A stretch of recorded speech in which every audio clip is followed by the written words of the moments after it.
안녕하세요. 79세 된 김정수입니다. 저는 매일 아침이면 아내에게 정중하게 인사를 드립니다. 안녕하세요. 저는 당신을 50년간 사랑해온 남편 김정수입니다. 이런 인사말이 이상하게 들리실 수도 있겠지만 저에게는 가장 자연스러운 하루의 시작입니다. 제 아내는 5년 전부터 알츠하이머를 앓고 있습니다. 매일 아침 눈을 뜨면 저를 처음 보는 사람처럼 바라봅니다. 때로는 경계심 어린 눈으로, 때로는 호기심 가득한 눈으로 말이죠. 그럴 때마다 저는 다시 자기소개를 합니다. 마치 첫 만남인 것처럼 정중하고 친절하게 말입니다. 지금 생각해보니 참 아이러니합니다. 50년 전 처음 만났을 때보다 지금이 더 설레고 떨립니다. 그때는 젊은 패기로 당당했는데 지금은 매일 아내에게 받아들여질까 조마조마합니다. 우리가 처음 만난 건 1970년대 초였습니다. 저는 25살, 아내는 22살이었죠. 대구 동성로 극장 앞에서 우연히 마주쳤습니다. 아내가 친구와 함께 영화표를 사고 있는데 제가 뒤에서 기다리고 있었거든요. 그때 아내가 뒤를 돌아보며 죄송해요. 오래 기다리셨죠? 라고 말했는데 그 미소가 얼마나 환했던지 지금도 선명하게 기억납니다. 그 인연으로 3년을 사귀고 26살에 결혼했습니다. 당시 저는 대구에 있는 중경 기계부품 제조업체에서 생산관리 일을 시작한 지 얼마 안 됐을 때였어요. 월급이 8만 원 정도였는데 그 돈으로 중구 동인동에 15평짜리 월세방을 얻어 신혼살림을 차렸습니다. 월세가 2만 원이었으니까 나머지 6만 원으로 생활하고 조금씩 저축도 했죠. 아내는 결혼 전까지 집에서 도와드리다가 결혼 후에는 동네에서 작은 슈퍼를 운영했습니다. 22년 동안 그 슈퍼를 꾸려가면서 우리 살림에 큰 보탬이 됐어요. 아침 일찍부터 밤늦게까지 정말 열심히 일했습니다. 손님들이 물건값을 외상으로 달라고 하면 절대 거절하지 못하는 성격이었거든요. 그래서 가끔 손해를 봐도 항상 웃으며 괜찮다, 괜찮다 하던 사람이었습니다. 우리에게는 아들 둘이 있습니다. 큰아들이 지금 52세, 둘째가 49세예요. 두 아들 다 대학까지 보내고 결혼도 시켜서 지금은 각각 자기 가정을 꾸리고 살고 있습니다. 큰아들은 부산에서, 둘째는 서울에서 직장 생활을 하고 있어요. 저는 35년간 그 회사에서 성실하게 근무했습니다. 60세에 정년퇴직할 때 퇴직금으로 4,800만 원을 받았어요. 그때는 정말 큰 돈이라고 생각했습니다. 이 돈으로 노후를 잘 준비할 수 있을 거라고 생각했거든요. 퇴직 후에는 아내와 함께 여행도 다니고 경로당에서 친구들과 시간도 보내면서 평범한 노후를 즐겼습니다. 아내는 45세에 슈퍼문을 닫고 전업주부가 됐는데 그 후로는 취미 활동도 하고 저와 함께 등산도 다니면서 건강하게 지냈어요. 그런데 5년 전 가을 제 인생에서 가장 당황스러운 순간이 찾아왔습니다. 그날은 평범한 10월의 어느 저녁이었습니다. 저녁 식사를 마치고 거실에서 TV를 보고 있는데 아내가 갑자기 저를 돌아보더니 이렇게 물어보더군요. 실례하는데 어떻게 우리 집에 들어오셨나요? 처음에는 농담인 줄 알았습니다. 여보, 장난하지 마. 나야 당신 남편이야. 이렇게 말했는데 아내 표정이 심상치 않더라고요. 진짜로 저를 모르는 거였습니다. 누구세요? 왜 여기 계세요? 우리 집 맞죠? 아내가 점점 불안해하며 이런 말들을 반복했어요. 그때 제 가슴이 철렁 내려앉았습니다. 손이 덜덜 떨리더라고요. 그날 밤은 정말 길었습니다. 잠을 한숨도 못 자고 아내 곁에서 지켜봤어요. 아내는 저를 경계하는 눈으로 바라보며 잠도 제대로 못 잤습니다. 다음 날 즉시 큰아들에게 전화를 걸었습니다. 아들아, 엄마가 이상해. 나를 모르겠다고 해. 아들도 처음에는 믿지 못하더군요. 하지만 직접 와서 보고는 깜짝 놀랐습니다. 아내가 아들도 누구세요? 라고 물어봤거든요. 그래서 바로 병원 예약을 잡았습니다. 2주 동안 여러 가지 검사를 받았어요. CT도 찍고 MRI도 찍고 혈액검사, 신경심리검사까지 했습니다. 그 2주가 얼마나 길고 답답했는지 모릅니다. 결과는 알츠하이머 병이었습니다. 의사 선생님이 이미 중기에 접어든 상태라고 하시더군요. 언제부터 증상이 있었는지 생각해 보세요라고 물어보시길래 돌이켜보니 몇 달 전부터 작은 신호들이 있었더라고요. 약속을 자주 잊는다든지, 같은 말을 계속 반복한다든지, 가끔 길을 잃고 헤맨다든지. 그런 일들이 있었는데 그냥 나이 들어서 그런가 보다 했거든요. 설마 이런 병일 줄이야. 진단을 받고 나서 처음 2년이 가장 힘들었습니다. 매일 아침 일어나면 아내가 누구세요? 라고 물어봤어요. 처음엔 제가 화도 내고 답답해했습니다. 여보 나야. 당신 남편이라고. 50년을 함께 살았잖아. 이렇게 소리치기도 했어요. 하지만 그럴수록 아내는 더 불안해하고 때로는 공격적으로 변했습니다. 한 번은 제가 너무 답답해서 목소리를 높였더니 아내가 저를 때리면서 도둑이야. 우리 집에서 나가. 라고 소리쳤어요. 그때 정말 마음이 찢어지는 것 같았습니다. 요리도 못하게 되고 청소도 엉망이 되고 밤에는 집을 나가려고 해서 잠도 못 잤어요. 한 번은 새벽 3시에 아내가 없어져서 온 동네를 찾아 헤맸습니다. 다행히 두류공원 근처에서 찾았는데 아내가 집이 어디죠? 길을 잃었어요 라고 울고 있더라고요. 그때부터 병원비며 약값이며 지출이 늘어나기 시작했습니다. 한 달에 병원비만 25만 원, 약값이 20만 원씩 나갔어요. 거기다 간병용품이며 여러 가지 비용들까지 합치면 한 달에 50만 원 가까이 들었습니다. 저희 수입은 제 국민연금 72만 원하고 기초연금 52만 8천 원이 전부인데 생활비까지 합치면 매달 적자였어요. 그래서 퇴직금으로 받아둔 돈을 조금씩 써야 했습니다. 2년 동안 3천만 원 정도를 치료비로 썼어요. 정말 돈이 물 새듯 나가더라고요. 무엇보다 힘든 건 아내의 감정 변화였습니다. 예전에 밝고 웃음 많던 아내는 온데간데없고 불안해하고 화를 내고 때로는 저를 때리기도 했어요. 거울을 보면서 저 사람 누구야? 라고 물어보는 걸 보면서 정말 가슴이 미어졌습니다. 그런데 가끔, 정말 가끔이지만 기적 같은 순간들이 있었어요. 아내가 잠깐 예전 기억을 되찾아서 여보라고 부르는 순간들 말입니다. 그럴 때면 제가 얼마나 기뻤는지 몰라요. 여보 나야. 알아보지? 라고 하면서 손을 잡곤 했는데 몇 분 후면 다시 누구세요? 로 돌아가더라고요. 3년째 되니까 아들들이 요양원에 모시는 게 어떻겠냐고 하더군요. 아버지도 이제 나이 들어서 힘드실 텐데 전문 시설에서 돌봐드리는 게 낫지 않을까요? 이런 말을 하더라고요. 저도 솔직히 체력적으로 한계를 느끼고 있었어요. 당뇨도 있고 무릎 관절염도 있어서 하루 종일 아내를 돌보기가 쉽지 않았거든요. 밤에 아내가 잠들지 않고 계속 돌아다니면 저도 따라다녀야 하니까. 만성 수면 부족에 시달렸습니다. 그래서 가족 회의를 했습니다. 3개월 동안 여러 번 모여서 의논했어요. 큰아들은 요양원 입소를 찬성했고 둘째는 주간보호센터를 이용하면서 집에서 함께 사는 절충안을 제시했습니다. 저는 정말 고민이 많았어요. 결혼할 때 죽을 때까지 함께 하자고 약속했는데 이렇게 아내를 다른 곳에 맡기는 게 맞나 싶었거든요. 그런데 우연히 주간보호센터를 견학할 기회가 있었습니다.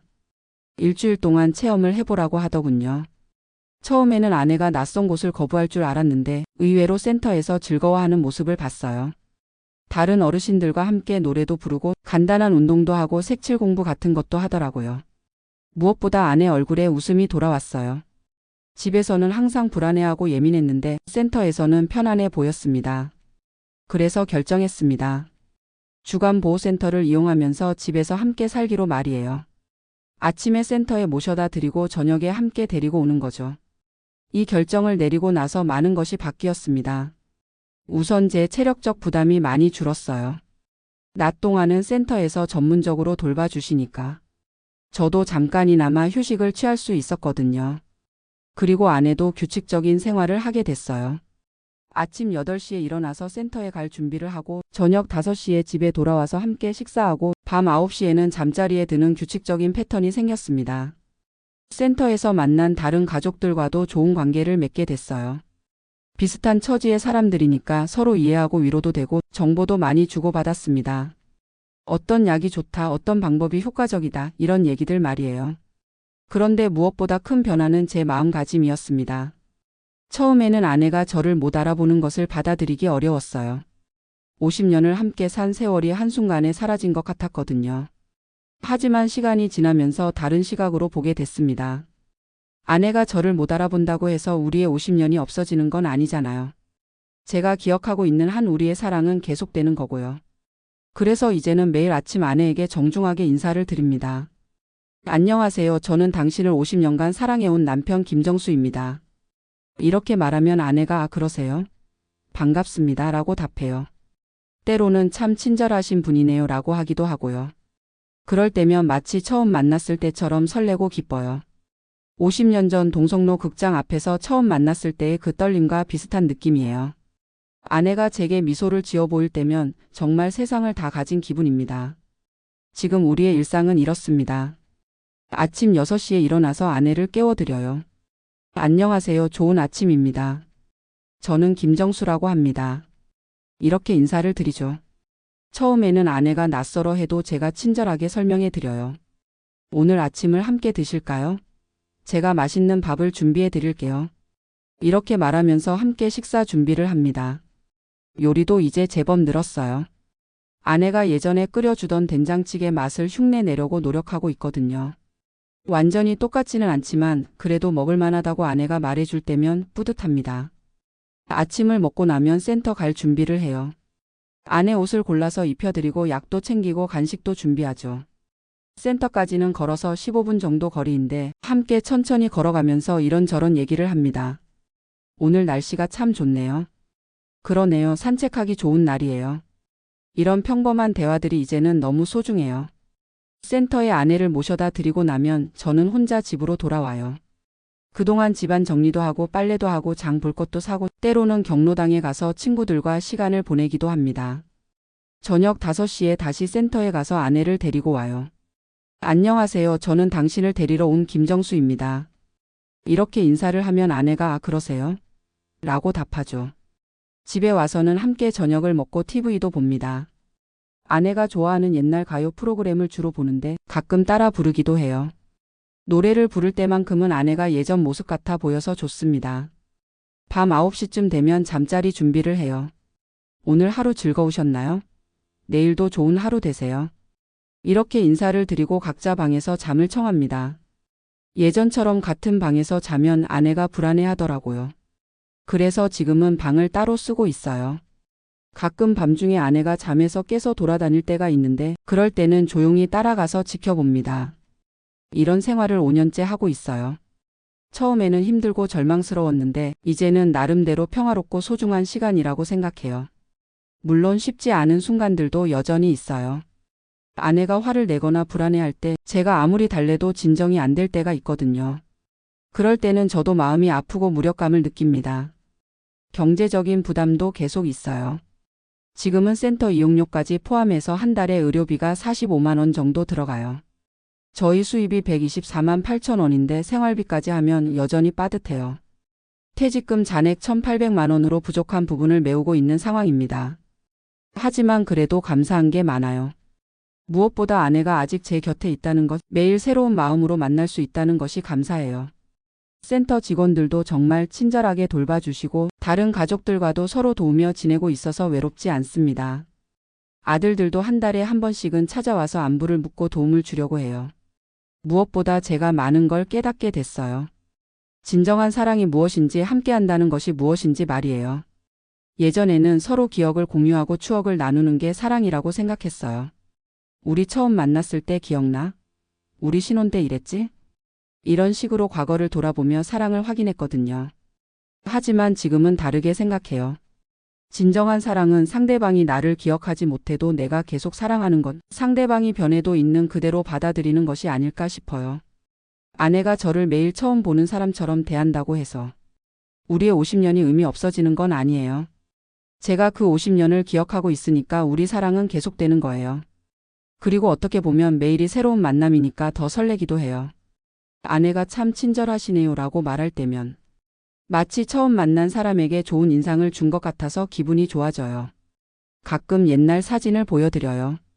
우리 결혼식 사진, 아이들 어렸을 때 사진, 여행 갔을 때 사진들 말이에요. 아내가 이 사람들 누구예요? 라고 물어보면 차근차근 설명해 드립니다. 이분이 젊으셨을 때의 당신이에요.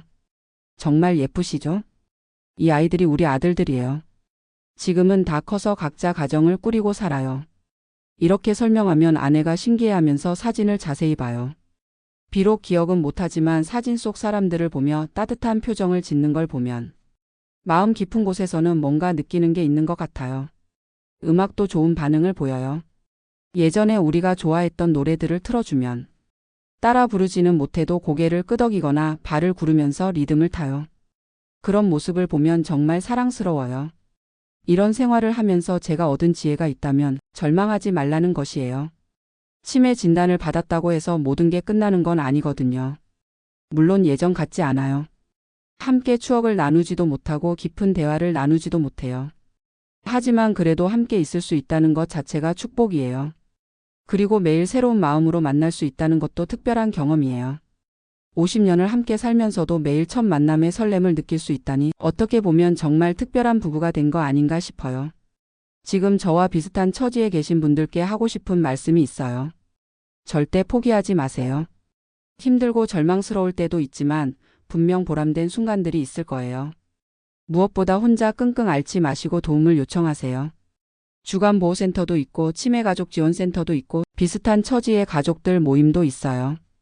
같은 아픔을 겪는 사람들끼리 만나서 이야기를 나누면 정말 큰 위로가 됩니다.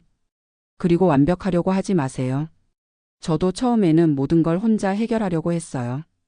집안일부터 아내 돌봄까지 완벽하게 하려고 했는데 그러다 보니 제가 먼저 쓰러질 뻔했거든요. 도움받을 건 도움받고 쉴 때는 쉬고 때로는 불완전해도 괜찮다는 마음을 가지세요. 환자도 보호자도 모두 사람이니까 한계가 있는 건 당연해요. 젊은 분들께는 이런 말씀을 드리고 싶어요. 부모님이 건강하실 때 더 많은 시간을 함께 보내세요. 나중에 후회하지 마시고 지금 당장 안부 전화라도 드리세요. 건강은 정말 하루아침에 사라질 수 있는 거예요. 그리고 정기적으로 건강검진을 받으시고 특히 치매 같은 뇌 질환에 대해서도 관심을 가지세요. 조기에 발견하면 진행을 늦출 수 있는 방법들이 있거든요. 같은 세대 분들께는 배우자의 건강을 미리미리 챙기라고 말씀드리고 싶어요. 작은 변화라도 놓치지 마시고 이상하다 싶으면 주저하지 말고 병원에 가보세요. 저처럼 너무 늦게 알게 되면 할 수 있는 게 한정돼요. 마지막으로 치매는 부끄러운 병이 아니라는 걸 말씀드리고 싶어요. 누구에게나 올 수 있는 병이고 환자와 가족 잘못이 아니에요. 그러니까 숨기지 마시고 당당하게 도움을 요청하세요. 저는 이제 79세입니다. 제가 언제까지 아내를 돌볼 수 있을지 모르겠어요. 제 건강도 완전하지 않고 나이도 나이니까요. 하지만 할 수 있는 데까지는 최선을 다하려고 해요. 매일 아침 정중하게 인사드리고 함께 식사하고 산책하고 사진도 보고 그렇게 하루하루를 소중하게 보내려고 합니다. 어쩌면 내일 아침에도 아내가 저를 못 알아볼 거예요. 그럼 또 다시 자기소개를 하겠죠. 안녕하세요. 저는 당신을 50년간 사랑해온 남편 김정수입니다. 그런데 이제는 그런 인사가 슬프지 않아요. 오히려 매일 새롭게 시작할 수 있다는 게 감사해요. 50년을 함께 살았으면서도 매일 첫 만남의 설렘을 느낄 수 있다니 이것도 어떻게 보면 특별한 축복이 아닐까 싶어요. 사랑은 기억보다 강합니다. 상대방이 나를 잊어도 내가 사랑하면 그 사랑은 계속되는 거예요.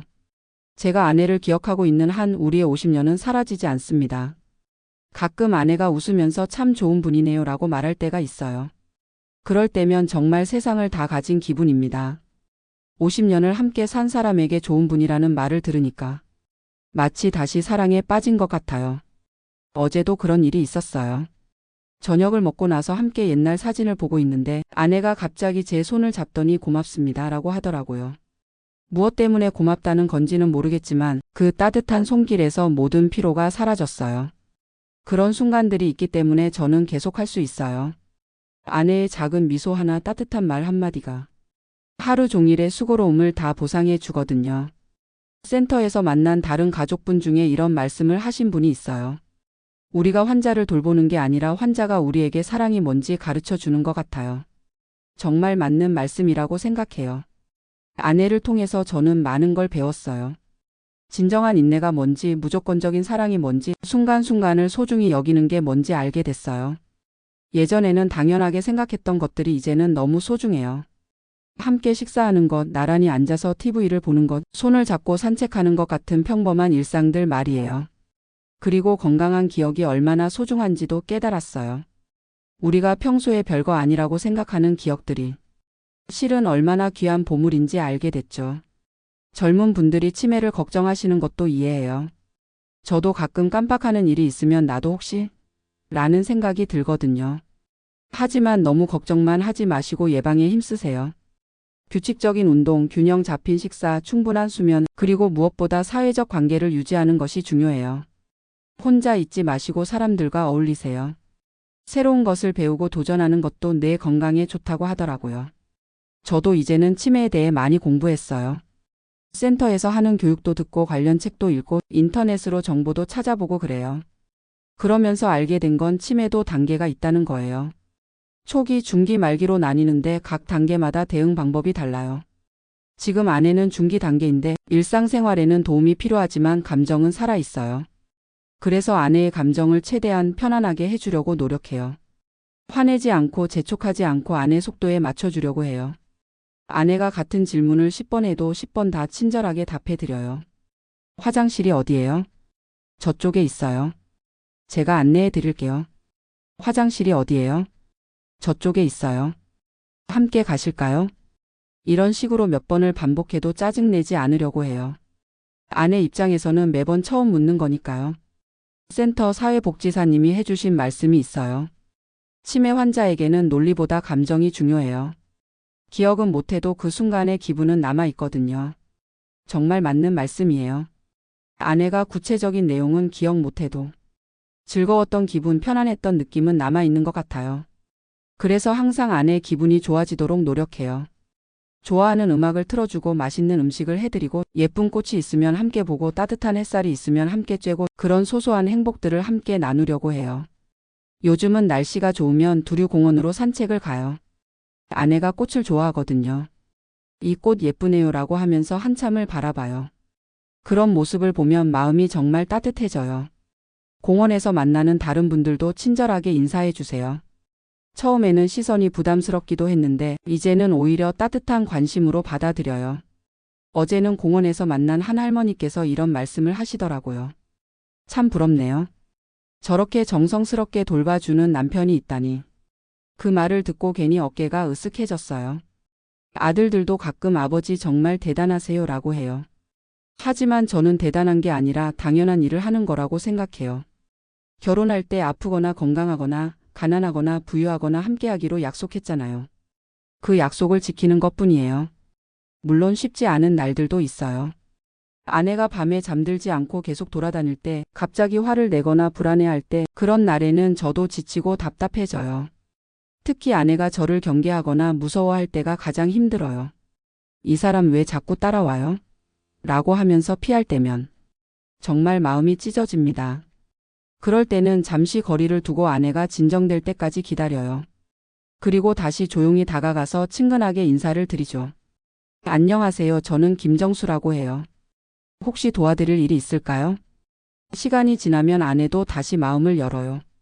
그럴 때까지 기다리는 것도 사랑의 한 부분이라고 생각해요. 경제적으로는 여전히 빠듯해요. 앞으로 병이 더 진행되면 비용이 더 들 텐데 걱정이 되긴 해요. 하지만 지금까지 잘 버텨왔으니까 앞으로도 어떻게든 될 거라고 생각해요. 다행히 큰 병원에서 멀지 않은 곳에 살고 있어서 응급 상황이 생겨도 빨리 갈 수 있어요. 그리고 센터에서도 건강 상태를 꾸준히 체크해 주시니까 안심이 되고요. 요즘은 새로운 치료법들도 많이 나오고 있다고 하더라고요. 완전한 치료는 어렵겠지만 진행을 늦추는 방법들은 계속 개발되고 있다니까. 희망을 놓지 않으려고 해요. 무엇보다 중요한 건 아내가 지금 이 순간을 평안하게 보내는 거예요. 과거를 기억하지 못해도 미래를 계획하지 못해도 지금 이 순간만큼은 행복했으면 좋겠어요. 그래서 매일 아침 인사할 때도 최대한 밝고 따뜻하게 해요. 안녕하세요. 오늘도 좋은 하루 되세요. 이런 인사를 들으면 아내도 기분 좋게 하루를 시작할 수 있을 거예요. 가끔 아내가 저를 보고 웃을 때가 있어요. 그럴 때면 정말 세상에서 가장 행복한 사람이 된 기분이에요. 50년을 함께 살았지만 그 웃음은 여전히 제게 가장 아름다운 선물이거든요. 이런 생활을 하면서 깨달은 게 있어요. 행복은 거창한 게 아니라는 거요. 함께 아침을 먹고 손을 잡고 산책하고 나란히 앉아서 TV를 보고 그런 평범한 일상이 바로 행복이었던 거예요. 예전에는 뭔가 특별한 일이 있어야 행복하다고 생각했는데 지금은 아내가 웃으면서 고맙습니다 라고 말해주는 것만으로도 하루가 다 보람차요. 치매라는 병은 정말 슬픈 병이에요. 소중한 기억들을 하나씩 지워가니까요. 하지만 그 속에서도 사랑은 사라지지 않아요. 기억하는 사람이 있는 한 그 사랑은 계속되는 거예요. 제가 지금 이렇게 말씀드리는 것도 같은 처지에 계신 분들께 조금이라도 도움이 됐으면 하는 마음에서예요. 절대 혼자 끙끙 앓지 마시고 부끄럽게 생각하지도 마시고 당당하게 도움을 요청하세요. 그리고 완벽하려고 하지 마세요. 때로는 짜증날 수도 있고 지칠 수도 있어요. 그런 감정을 가지는 것도 당연한 거예요. 중요한 건 그런 감정에 매몰되지 않고 다시 일어서는 거죠. 저도 가끔 왜 하필 우리에게 이런 일이? 라는 생각을 해요. 하지만 금방 마음을 다잡죠. 그래도 아직 함께 있을 수 있구나. 그것만으로도 감사하다. 이렇게 생각하면서 말이에요. 앞으로 얼마나 더 이런 생활을 할 수 있을지는 모르겠어요. 제 건강도 언제 어떻게 될지 모르고 아내 상태도 어떻게 변할지 예측하기 어려우니까요. 하지만 할 수 있는 데까지는 최선을 다하려고 해요. 매일 아침 정중하게 인사드리고 아내가 편안하게 지낼 수 있도록 도와드리고 작은 행복들을 함께 나누면서 말이에요. 어쩌면 내일 아침에도 아내가 저를 처음 보는 사람처럼 대할 거예요. 그럼 또 다시 자기소개를 하겠죠. 하지만 이제는 그것도 슬프지 않아요. 매일 새로운 만남, 매일 새로운 사랑의 시작이라고 생각하니까요. 마지막으로 한 가지만 더 말씀드리고 싶어요. 사랑에는 끝이 없다는 거예요. 기억이 사라져도 몸이 아파도 말을 못해도 사랑은 계속됩니다. 제가 아내를 사랑하는 마음은 50년 전이나 지금이나 똑같아요. 아니 어쩌면 지금이 더 깊고 간절한 사랑인지도 모르겠어요. 건강할 때는 당연하게 여겼던 것들이 이제는 얼마나 소중한지 알게 됐으니까요. 그래서 오늘도 아내에게 말씀드릴 거예요. 안녕하세요. 저는 당신을 50년간 사랑해온 남편 김정수입니다. 오늘도 함께해서 고맙습니다. 이 인사가 아내에게는 처음 듣는 말이겠지만 저에게는 50년 사랑의 고백이에요. 매일 새롭게 사랑을 고백할 수 있다니 어떻게 보면 정말 축복받은 부부가 아닐까 싶어요. 감사합니다.